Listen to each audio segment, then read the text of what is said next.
It is December 25th, 2016. Merry Christmas, everybody. It's about 29 degrees outside still. Didn't change much overnight. We've had some snow today.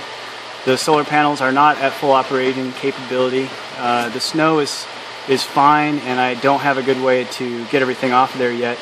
I'm going to be experimenting with some things in the future to deal with that. It's been recommended that a leaf blower be a potential way that I do it. I think that's a great recommendation. Certainly on Mars, they would have compressed air available to them. So that's something that I could simulate, essentially air compression. I won't be building any automated cleaning system for any time. I just don't have the supplies or the resources to do it. So in the meantime, we'll have to figure something out manually. It is Christmas, so I feel it's important to pass on our Christmas wishes and our thoughts to everybody on Earth. Kind of tried to put together a little message here today. First, I wanted to start, when I was doing my master's, I wrote a paper about leadership. I love leadership. I think it's very important. And part of that paper is talking about what it takes to be a leader. And not everyone's going to agree with what I'm about to say, and that's okay. Because leadership is kind of a personal journey, and all leaders are different. There's no one that has to be like another to be good or great. But in my experience, if you want to be a great leader, then something that you have to do is search inside, and you have to discover the darkness that is there, and you have to expunge it. You have to get rid of it, because any darkness, lying, self-desire, motivations that are anything other than pure will be immediately caught by those that you're trying to lead. If you're a servant leader, they'll be caught by those that you're trying to support. They'll see that what you're doing is for the wrong reason. They'll see through the facade that you've created to look like you're doing the right thing, but to not be. People can just feel that. So that starts my message, because I have darkness inside of me, and being the real Martian now, I've had to go through a lot to get to this point. To be humbled, to take my cockiness and to put it in check, knowing that the skills that I have were given to me and I need to use them for the right reason. So that reminds me of a movie, Interstellar, keeping with our space theme here.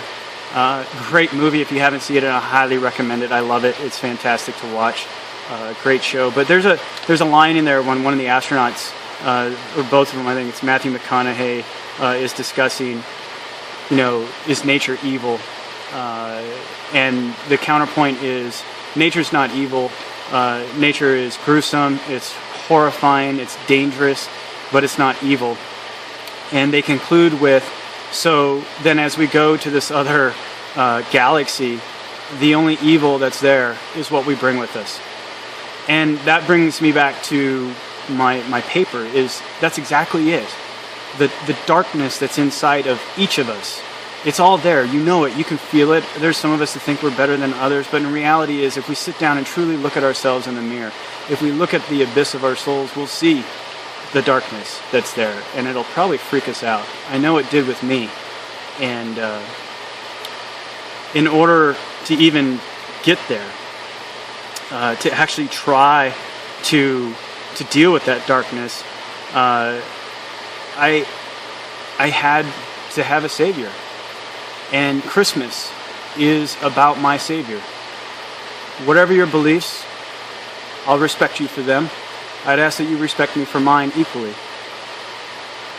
Christmas to me is about the gift of that darkness being removed from my body. It doesn't happen overnight. It might be able to be, but not in my experience. It's taken years, and will probably continue to be years worth of time. But Christmas is a gift from God that says, you've recognized that I exist, God exists. You've recognized that you have darkness, that you're a sinner. And you recognize that if you really sit down and look at yourself, you don't deserve anything except for death.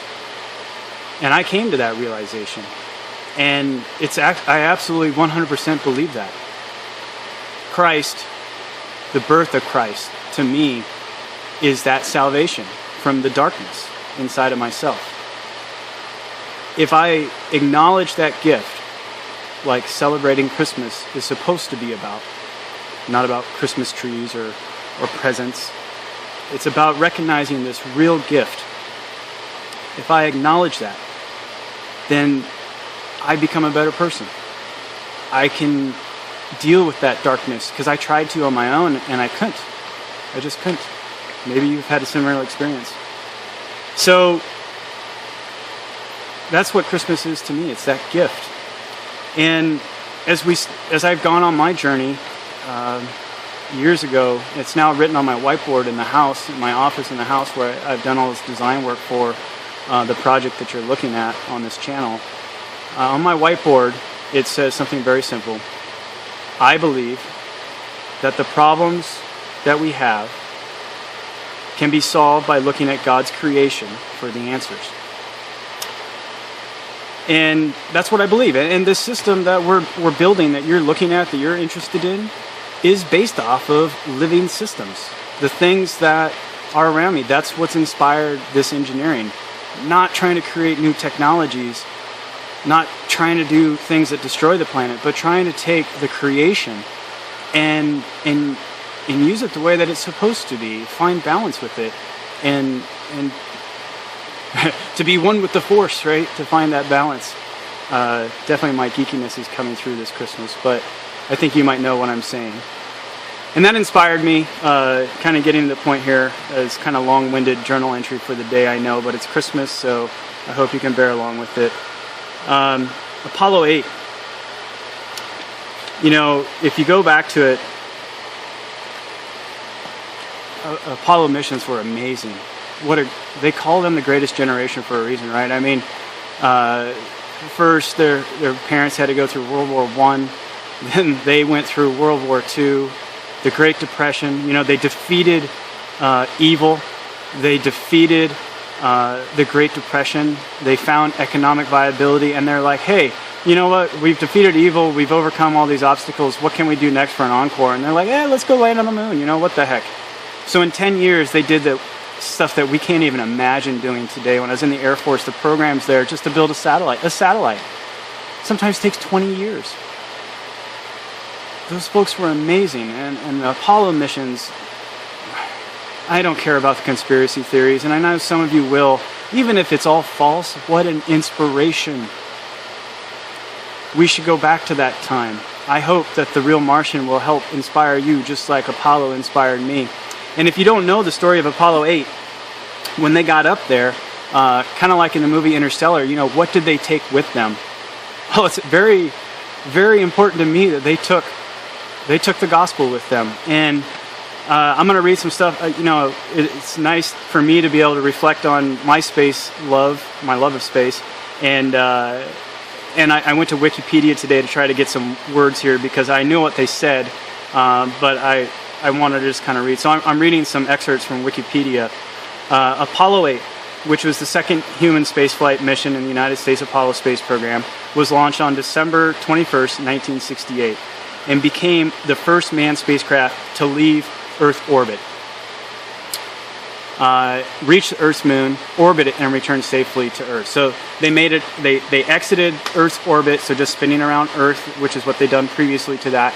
They made it all the way to the moon, which is a 3-day journey to get there and back.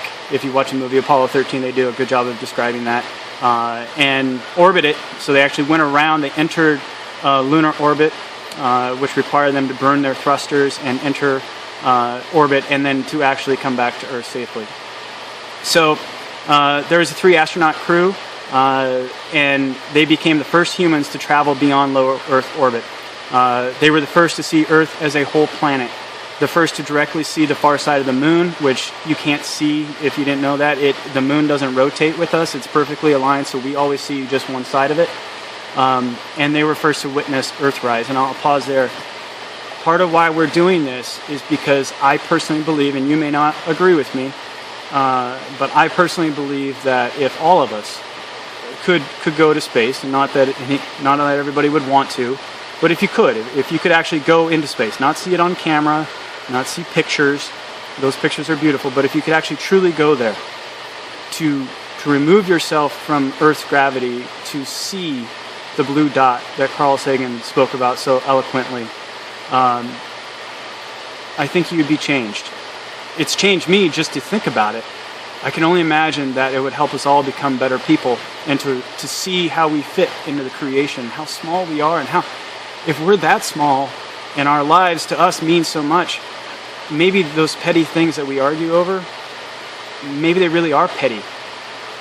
And maybe we should get over it and get over ourselves and start working together and find a way to truly embrace diversity, and become better together. Anyway, it's altruistic, I know, but pretty great. So here we go. On December 24th, 1968, in what was the most watched television broadcast at the time, the crew of Apollo 8 read in turn from the book of Genesis as they orbited the moon. Bill Anders, Jim Lovell, and Frank Borman recited Genesis chapter 1, verses 1 through 10, using the King James Version text. And if you stuck with me this long, then you know what's coming. I think this is pretty amazing. So here we go. These folks were orbiting for the first time in humanity another body in our solar system. Let that set in. And what they chose to say gave recognition to what I've been talking about in this video, in this vlog for the day, this Christmas day. So here they go. I'm quoting from them directly. We are now approaching lunar sunrise, and for all the people back on Earth, the crew of Apollo 8 has a message that we would like to send to you. In the beginning, God created the heaven and the earth, and the earth was without form and void, and darkness was upon the face of the deep. And the Spirit of God moved upon the face of the waters. And God said, "Let there be light." And there was light. And God saw the light, that it was good. And God divided the light from the darkness. And God called the light day, and the darkness he called night. And the evening and the morning were the first day. And God said, "Let there be a firmament in the midst of the waters, and let it divide the waters from the waters." And God made the firmament, and divided the waters which were under the firmament from the waters which were above the firmament. And it was so. And God called the firmament heaven, and the evening and the morning were the second day. And God said, "Let the waters under the heaven be gathered together onto one place, and let the dry land appear." And it was so. And God called the dry land earth, and the gathering together of the waters called he seas. And God saw that it was good. And from the crew of Apollo 8, we close with good night, good luck, a Merry Christmas, and God bless all of you on the good earth.